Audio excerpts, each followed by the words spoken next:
Hi friends, welcome to my channel. ఈరోజు మరొక రెసిపీతో మీ ముందుకు వచ్చాను. అదేంటంటే టమాటా రోటి పచ్చడి. దీనికి కావాల్సినటువంటి పదార్థాలు: టమాటాలు ఒక హాఫ్ కిలో తీసుకున్నాను, చిన్న సైజు చింతపండు ఈ విధంగా నీళ్ళలో నానబెట్టుకున్నాను, జీలకర్ర, కరివేపాకు, ఒక చిన్న స్పూన్ మెంతులు, పచ్చిమిర్చి, ఎండుమిర్చి, వెల్లిపాయలు.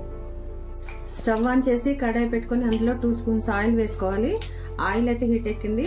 ఇప్పుడు ఇందులో మెంతులు వేసి ఇవి కొద్దిగా వేగేంత వరకు కూడా మనం ఈ విధంగా వేయించుకోవాలి.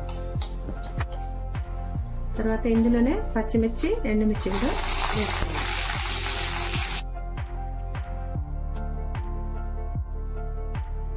ఈ పచ్చిమిర్చి, ఎండుమిర్చి వేగినాయి కదా, వీటిని సపరేట్గా మనం ఒక ప్లేట్లోకి తీసుకుందాం. ఇందులోనే మరికొద్దిగా నూనెని యాడ్ చేసుకుందాం. నూనె కాగిన తర్వాత ఇందులో కొద్దిగా కరివేపాకు,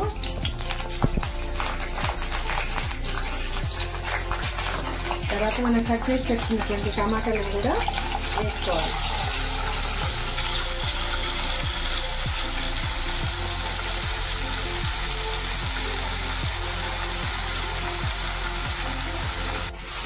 ఈ టమాటాలన్నీ కూడా మెత్తగా గుజ్జులాగా అయ్యేంత వరకు కూడా మనం దీన్ని వేయించుకోవాలి. స్టవ్ని మంట సిమ్లో పెట్టుకోవాలి. అటు టమాటాలు వేగుతున్నాయి కదా, ఇప్పుడు మనం వేయించి పెట్టుకున్నటువంటి ఈ పచ్చిమిర్చి, ఎండుమిర్చి, దానికి సరిపడే పచ్చడికి సరిపోయేంత ఉప్పును కూడా వేసుకొని మనం మిక్సీ పట్టుకొని వద్దాం. ఈ విధంగా మిక్సీ పట్టుకోవాలి.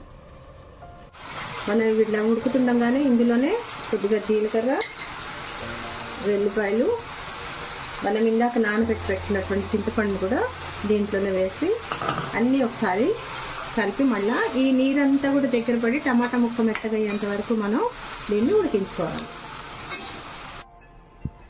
మధ్య మధ్యలో మూత తీసి ఈ విధంగా ఒకసారి కలుపుకోవాలి. ఇప్పుడు నీరంతా బాగా వచ్చింది కదా, ఇక టమాటా ముక్క కూడా మెత్తపడుతుంది. ఇంకొక 2 మినిట్స్ స్టవ్ మీద ఉంచేసి మనం బంద్ చేసుకోవాలి. ఇప్పుడు వాటర్ అంతా కూడా ఇంకిపోయింది కదా, ఇప్పుడు మనం స్టవ్ ఆఫ్ చేసుకుందాం. స్టవ్ ఆఫ్ చేసుకొని చల్లారిన తర్వాత మనం మిక్సీ చేసుకోవాలి. రోలు ఉన్నటువంటి వాళ్ళైతే మన రోట్లో దంచితే ఇంకా బాగుంటుంది.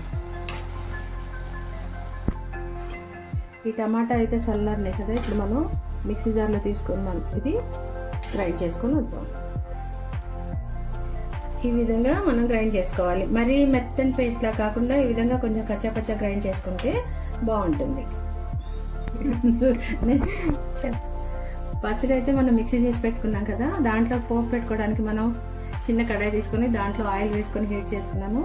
ముందుగా దాంట్లో పోపు గింజలు వేసి, తర్వాత వెల్లిపాయలు, ఎండుమిర్చి వేసుకొని ఈ విధంగా కలుపుకోవాలి. తర్వాత ఇందులోనే